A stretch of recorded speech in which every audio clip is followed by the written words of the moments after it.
My son and his wife left me to live in her mother's mansion, calling my home old and poor. 3 months later they were at my door begging to move back in. I will never forget the look of disgust on my daughter-in-law Vanessa's face when she walked through my modest 3-bedroom house and said loud enough for me to hear, "I can't believe Marcus actually grew up in this old, poor place. No wonder he jumped at the chance to move into my mother's mansion." 3 months later, that same woman stood on my front porch with tears running down her face, suitcases at her feet, begging me to let them move back into the home she had mocked. But by then, everything had changed, and the mother they had abandoned had learned a powerful lesson about self-respect. My name is Dorothy Hayes, and I'm 69 years old. I raised my son Marcus in the same house my late husband Thomas and I bought 42 years ago, a modest ranch-style home in a working-class neighborhood.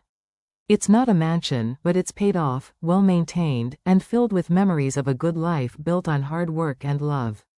Marcus married Vanessa 2 years ago, and from the beginning, she made it clear she thought she had married beneath her station. Vanessa came from money. Her mother Patricia owned a sprawling estate in the wealthy part of town. Her father had been a successful businessman before he passed, and Vanessa had grown up with privileges I could never have provided my son. For the first year of their marriage, Marcus and Vanessa lived with me. I offered them my finished basement rent-free so they could save money for their own place.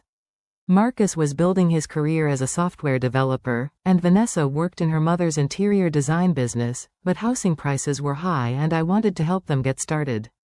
Vanessa hated living with me from day one. She complained constantly about the outdated kitchen, the small bathrooms, the lack of a pool or home gym. She would make comments about how embarrassing it was to tell her friends she was living in her mother-in-law's little house, instead of having her own space. "Marcus, we need to get out of here," I heard her say multiple times when she thought I couldn't hear.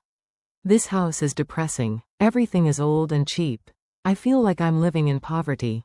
Marcus would defend me quietly, reminding her that I was letting them live rent-free, that my home might be modest but it was clean and comfortable, that they should be grateful rather than critical. But I could hear the strain in his voice, the way Vanessa's constant complaints were wearing him down. 6 months ago, everything changed when Vanessa's mother Patricia made them an offer. Patricia had recently renovated her guest house, a 3-bedroom cottage on her estate property that was larger and nicer than my entire home. She offered to let Marcus and Vanessa live there rent-free, with full access to the main house amenities. The pool, the home theater, the gourmet kitchen. "You'll be saving just as much money as living with your mother," Patricia told them during a family dinner at her house, "but you'll have privacy, space, and honestly, a lifestyle more appropriate for a young professional couple." The implication was clear. Living with me was beneath them, but living on Patricia's estate would elevate their social status. Marcus was hesitant. "Mom has been so generous letting us stay with her. I don't want to hurt her feelings by leaving." But Vanessa was thrilled. "Marcus, this is an incredible opportunity. We'd have so much more space, and think about when we have children. Your mother's house has no yard, but my mother's property has 5 acres. I could see Marcus being pulled in 2 directions, loyalty to me versus the appeal of living in luxury with his wife's approval. "Marcus, you should take your mother-in-law's offer," I said, even though it hurt to say it. "You and Vanessa are building your life together. If this makes sense for you both, you should do it." "Are you sure, Mom?" Marcus looked relieved but guilty. "I'm sure. I want you to be happy." What happened over the next 2 weeks showed me exactly who Vanessa really was. Instead of being gracious about the move, she became openly contemptuous of my home and everything in it. "Marcus, we need to throw out most of this furniture from your old room," Vanessa said loudly while packing. "It's all cheap particle board that won't fit the aesthetic of our new place. Your mother's taste is so dated." She refused to take any of the household items I offered them, dishes, linens, small appliances, claiming everything I owned was too old-fashioned for their new home. She made comments about how she couldn't wait to finally live somewhere nice, and how she'd been embarrassed to have friends over to my house. The morning they moved out, Vanessa walked through my home one last time with a look of undisguised relief on her face. "No offense, Dorothy," she said in a tone that meant maximum offense, "but I don't know how Marcus survived growing up in this old, poor house. Everything is so cramped and outdated. Thank God my mother is giving us a real home. Marcus looked uncomfortable but said nothing. He hugged me goodbye, promised to visit often, and drove away to his new life in his mother-in-law's mansion. The first month after they left, Marcus called every few days and visited twice. But by the second month, the calls became less frequent and the visits stopped altogether. When I invited them for Sunday dinner, Vanessa always had an excuse. They had plans at the country club, Patricia was hosting something at the main house, they were too busy settling into their new routine. On the rare occasions when I did talk to Marcus, I could hear the change in him. He talked about the wine tastings Patricia hosted, the networking events at the estate, the influential people Vanessa was introducing him to through her mother's connections. He sounded like he was living a different life entirely, one where his working-class mother didn't quite fit. 3 months after they moved out, I was working in my garden on a Saturday afternoon when a taxi pulled up to my house. Marcus and Vanessa got out, surrounded by luggage, and stood at the curb looking defeated and desperate. I stood up from my flower bed, confused. Marcus? What's going on? Vanessa, who had been so proud and contemptuous 3 months earlier, now had tears streaming down her face. Her designer clothes looked rumpled, and she clutched a tissue in one shaking hand. Marcus looked exhausted and ashamed. Mom, can we come in? We need to talk to you. I let them into my old, poor house, and waited while they sat on my cheap furniture in my cramped living room. The irony wasn't lost on me. What happened? I asked, though I had a feeling I knew where this was going. Marcus took a deep breath. Mom, we need to ask if we can move back in with you. Things didn't work out at Patricia's place. Didn't work out? You've only been there 3 months. Vanessa burst into fresh tears. My mother kicked us out. She said we were ungrateful and entitled, and that we needed to learn to live within our own means instead of depending on her generosity. I looked at Marcus for explanation. He looked utterly humiliated. Patricia had rules we didn't know about when we moved in, Marcus said quietly. We were supposed to maintain the guest house ourselves, cleaning, yard work, all of it. Vanessa assumed her mother's housekeeping staff would take care of everything like they do for the main house. I didn't realize we'd have to clean and do yard work, Vanessa said defensively. That's what staff is for. When I didn't keep up with it, my mother got angry. Marcus continued, Patricia also expected us to contribute to household expenses, utilities, groceries when we ate at the main house, pool maintenance. She said living rent-free didn't mean living completely free.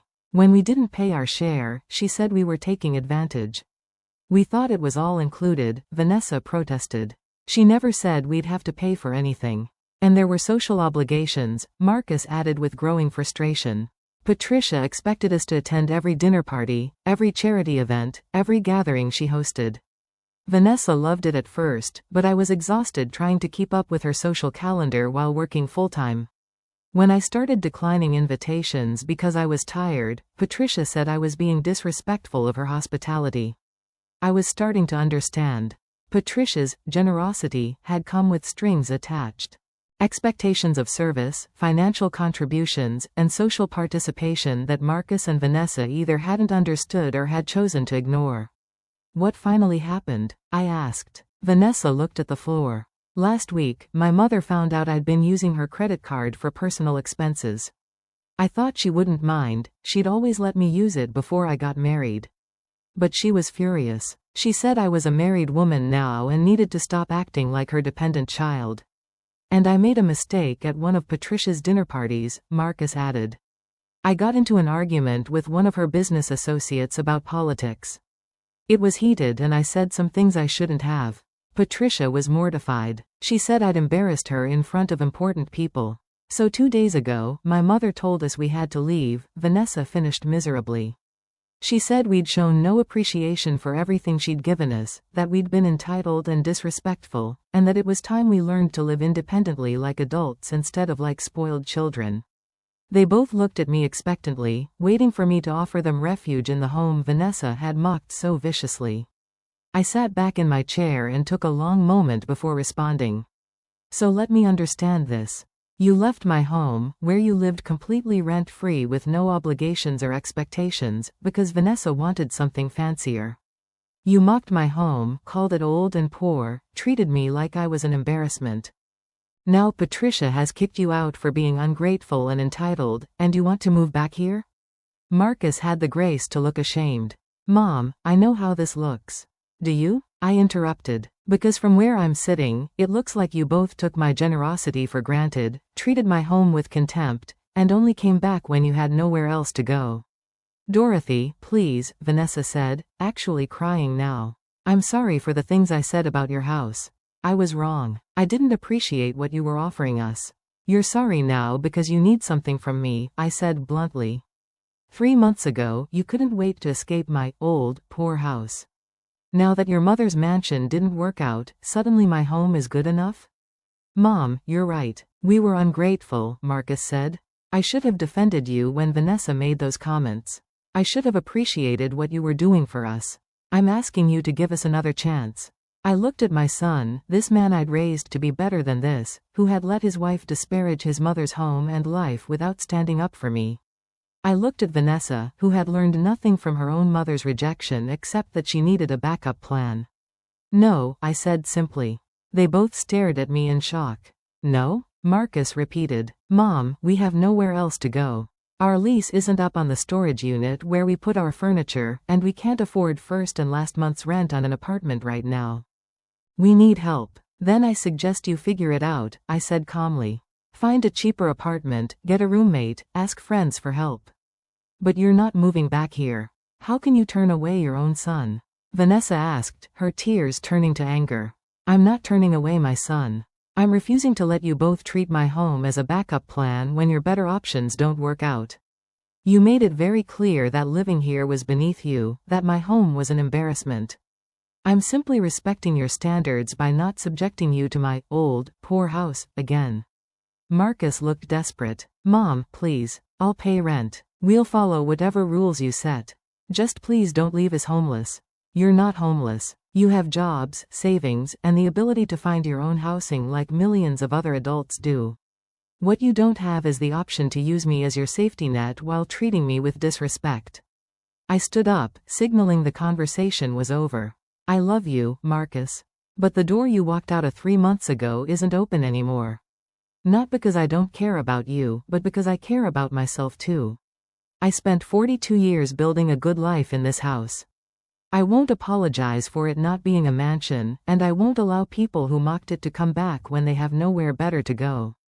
Vanessa was openly crying now.